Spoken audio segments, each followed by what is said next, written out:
नमस्कार मंडळी, हा एक अपडेट ब्लॉग असणार आहे। मंदारची तब्येत तुम्हाला माहिती आहे की गेल्या काही दिवसांपूर्वी बरोबर नव्हती, तेव्हा पण खूप जास्त सिरियस होती।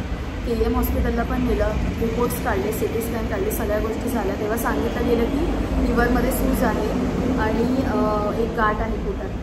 ती काय ठीक होणार नाही, ती गाठ तर नॉर्मल लोकांना पण असते आणि जी लिव्हरला सूज आहे तो थॅलेसिमिया मेजर असल्यामुळे ती कदाचित वाढत जाणार। लिव्हरला सूज आहे ती आपण नॉर्मल ठीक करू शकत नाही असं KMच्या डॉक्टरांचं म्हणणं होतं। त्याच्यानंतर आम्ही घरी आलो, थोडं 1-2 दिवस ठीक वाटलं त्याला आणि काल पुन्हा खूप जास्त सिरियस झाली मंदारची तब्येत। काल पण आम्ही एका जवळच्या हॉस्पिटलला घेऊन आलो, आत्तासुद्धा मी हॉस्पिटलमध्येच आहे। काल ट्रीटमेंट केली OPD बेसिसवर, ॲडमिट नव्हतं केलं पण सलाईन वगैरे लावल्या होत्या आणि अशा सगळ्या गोष्टी। थोडं ठीक वाटलं त्याला, पुन्हा काल सुरू झालं सगळं। आज पुन्हा आम्ही हॉस्पिटलमध्ये आलो आणि खूप जास्त सिरियस झाली मंदारची तब्येत। लिटरली तो अंग टाकून देत होता, डोकं असं पूर्ण टाकून देत होता आणि BP पण नॉर्मल आहे बऱ्यापैकी, पण लूज मोशन आणि वॉमिटिंग पण झाली त्याला एकदम। सो म्हणजे बोलतात ना की थॅलेसिमिया मेजर पेशंटला सांभाळणं हे खूप कठीण काम असतं आणि काय बोलू मला काय कळत नाही। पण आता मंदारची तब्येत खूप जास्त सिरियस होती, कसं करून आम्ही त्याला आणलं जवळच्या हॉस्पिटलमध्ये।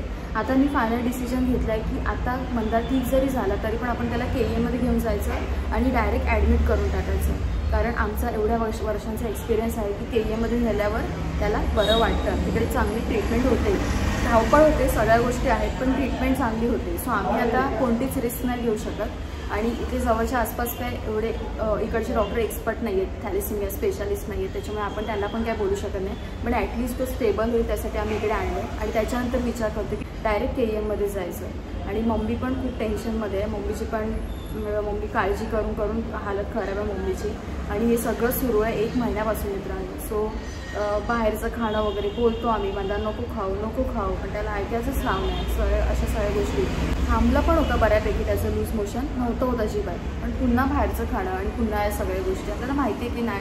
आणि आम्ही जास्त काय बोलायला गेलो त्याला तर तो अजून त्याचं लो फील करतो तो, म्हणून आम्ही काहीच बोलत नाही त्याला समोर। सो असं सगळं आहे। आता पुन्हा हॉस्पिटलमध्येच आहोत, मम्मी आहे मंदारजवळ आणि त्याला आता सलाईन लावले, बघूया आता कसं काय ते। पण अशा अवस्थेत आणले ना त्याला दोघींनी पण धरून कसं तरी आणले। सो मी नाही सांगू शकत तुम्हाला, बट तुम्हाला अपडेट मिळावी एवढे दिवस व्लॉग्स नाही आहे त्याच्यामुळे मी तुमच्यासोबत हा व्हिडिओ छोटासा शेअर करते। आणि ज्या आम्ही चांगल्या काही गोष्टी इतर गोष्टी तुमच्यासोबत शेअर करत असतो तसंच ही पण गोष्ट तुमच्यापर्यंत पोहोचणं गरजेचं आहे, त्याच्यामुळे मी हा एक छोटासा अपडेट व्हिडिओ तुमच्यापर्यंत पोहोचवते। अजून काही इतर अपडेट असेल KM हॉस्पिटल जाताना वगैरे इकडे मंदारची तब्येत कशी वाटते मी तुम्हाला लवकरच कळवेन। पण असं सगळं आहे, म्हणजे मंदारची खूप जास्त मित्रांनो काळजी घ्यावी लागते। तो मजा मस्करी करतो, कॉमेडी करतो, त्या सगळ्या गोष्टी त्याच्या जागेवर आहेत। स्मार्ट पण खूप आहे, पण या सगळ्या गोष्टी झाल्या ना की आम्ही खूप डाऊन फील करतो। तर असं सगळं आहे। चला मित्रांनो, मी आजचा व्हिडिओ इथंच थांबवते, तुम्ही पण काळजी घ्या आणि अपडेट मी लवकरच कळेन तुम्हाला।